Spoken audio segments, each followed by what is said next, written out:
Aku hampir kehilangan diriku sendiri. Ini kisah tentang Sanda, 19 tahun, yang patah hati untuk pertama kali. Aku 19 tahun, dan jujur saja, aku tidak pernah menyangka patah hati bisa sesakit ini. Selama ini aku pikir aku cukup kuat, bisa presentasi di depan kelas tanpa gugup, percaya diri, orang-orang bilang aku cantik. Katanya hidupku mudah, tapi waktu dia pergi, semua itu tidak ada artinya. Dia 24 tahun, 5 tahun lebih tua dariku. Kedengarannya tidak jauh ya, tapi rasanya jauh sekali. Dia lebih tenang, lebih dewasa, lebih tahu bagaimana membuatku merasa dipilih. Dan mungkin itu yang sebenarnya aku cintai. Bukan dia, tapi perasaan dipilih. Waktu dia bilang, aku serius sama kamu, aku percaya. Aku mulai membayangkan masa depan. Ya, mungkin terdengar berlebihan untuk umur 19. Tapi begitulah aku. Kalau aku mencintai, aku tidak setengah-setengah. Lalu suatu sore pesan itu datang. Aku rasa kita beda arah. Sesederhana itu. Aku baca berkali-kali. Mencari makna yang mungkin salah kupahami. Aku telepon, tidak diangkat. Aku tanya baik-baik, jawabannya dingin. Dan tiba-tiba aku merasa kecil sekali. Seperti anak perempuan yang terlalu cepat percaya, terlalu yakin diriku cukup.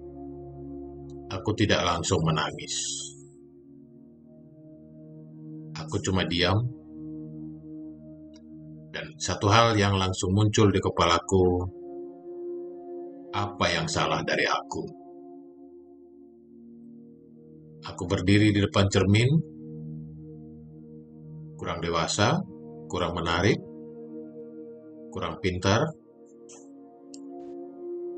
Di umur 19, ditinggalkan rasanya seperti dinilai seluruhnya. Seolah-olah aku gagal sebagai perempuan. Dan kalau kamu ada di posisi aku sekarang, mungkinkah kamu juga berpikir begitu? Mungkin kamu menyalahkan dirimu sendiri. Mungkin kamu percaya, kalau saja kamu lebih dari ini, lebih dari itu, dia pasti bertahan. Aku juga begitu. Aku mulai berubah tanpa sadar. Aku menahan hal-hal yang ingin aku katakan.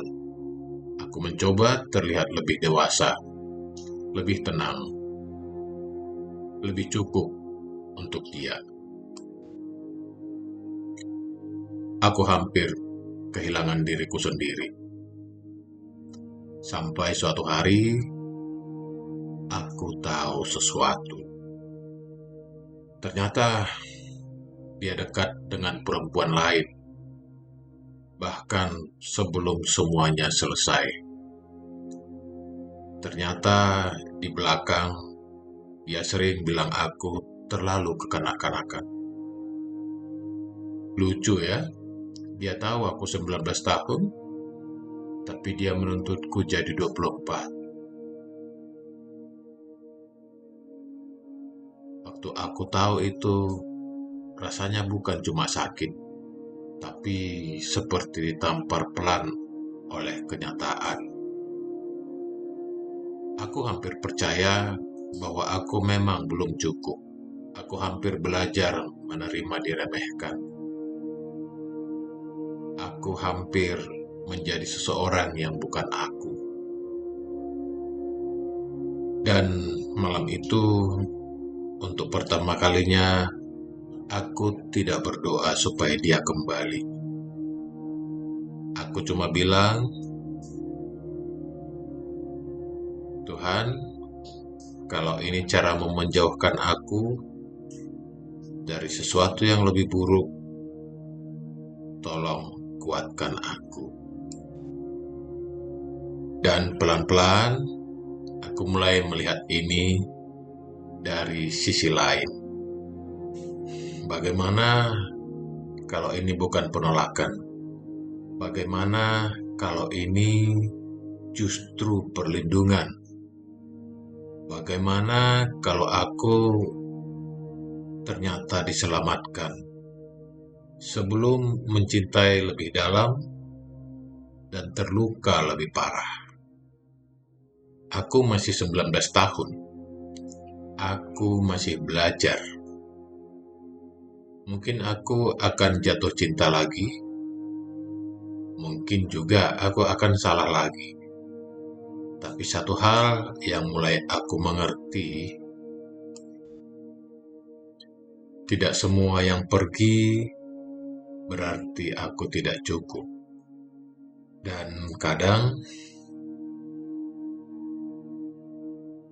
kita tidak sedih karena kehilangan dia, tapi karena kita sadar kita sudah memberi terlalu banyak pada orang yang tidak pernah berniat tinggal. Kalau kamu lagi hancur sekarang, kalau kamu merasa kecil, kalau kamu merasa ditinggalkan karena kamu kurang, aku mau katakan sesuatu. Mungkin kamu tidak ditolak. Mungkin kamu sedang dijaga. Dan suatu hari nanti, kamu akan melihat ke belakang dan berkata pelan, untung dia pergi.